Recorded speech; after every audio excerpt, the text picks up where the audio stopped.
Eh bien, salut à tous. Aujourd'hui dans cette nouvelle vidéo, on se retrouve avec l'AMD FX 8350. Alors je ne vais pas vous remontrer la configuration, si vous voulez voir à quoi elle ressemble, il suffira tout simplement de visionner mes anciennes vidéos récentes. Alors le 8350 que nous avons accouplé avec une ATI Radeon 6950 qui, attention, elle possède 2 Go de mémoire embarquée, contrairement à la 6870 qui en contient seulement 1 Go.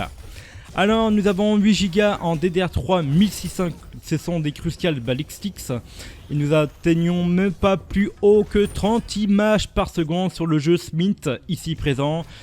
Quand on regarde le processeur, nous voyons actuellement quasiment full pros, puisque nous sommes à quasiment 100% la plupart du temps.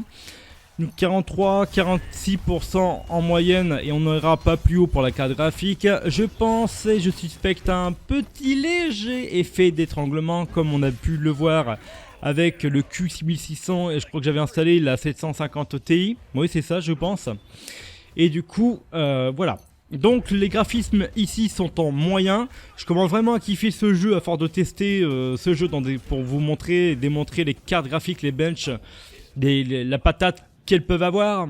Voilà, donc du coup, je n'ai plus qu'à vous laisser sur ces images du jeu avant de passer au prochain jeu.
Alors ici c'est le jeu Rising Storm 2 Vietnam. Alors honnêtement c'était juste histoire de kiffer, mais je pensais pas que ça allait vraiment être, comment dire, chaotique.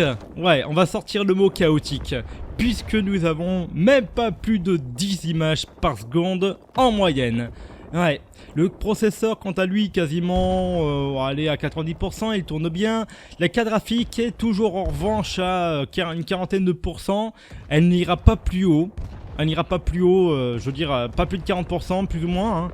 Elle n'ira pas faire des 60, voire des 100%. Non, il y a un petit bridage quelque part. Ça c'est lié à la bande passante. Pourquoi? Après le jeu, il faut savoir aussi qu'avec ma GTX 1080, donc mon processeur principal, là je vous parle, hein, donc la GTX 1080 avec mon i7 1700K, même en ultra, je suis en moyenne à 30 images par seconde, voire légèrement plus. Hein. Le jeu est pas non plus très optimisé, mais là quand même avoir 10 images par seconde, voilà, bon, je vous laisse profiter de la suite, pourquoi pas.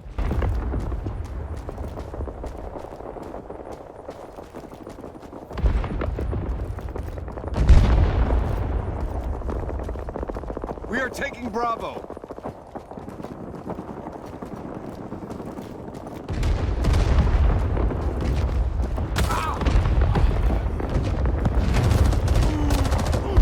Alors ici c'est le jeu Destiny 2, malheureusement je n'ai pas réussi à intégrer donc le MSI Afterburner ainsi que Riva Turner justement qui affiche, ce qui permet d'afficher en fait l'utilisation processeur, température, les images par seconde et tout ce qui s'ensuit.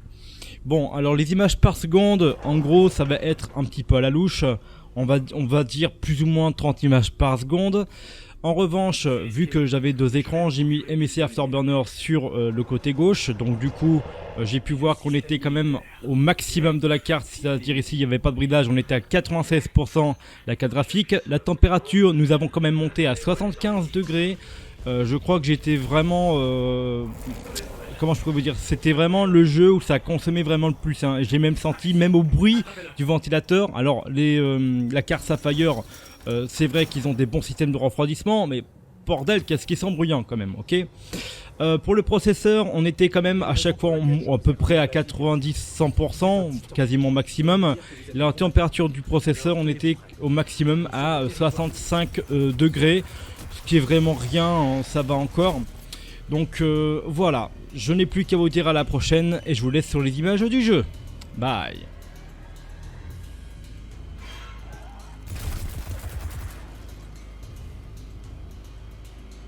Restez concentrés. Si votre radar clignote, il y a des ennuis dans les parages.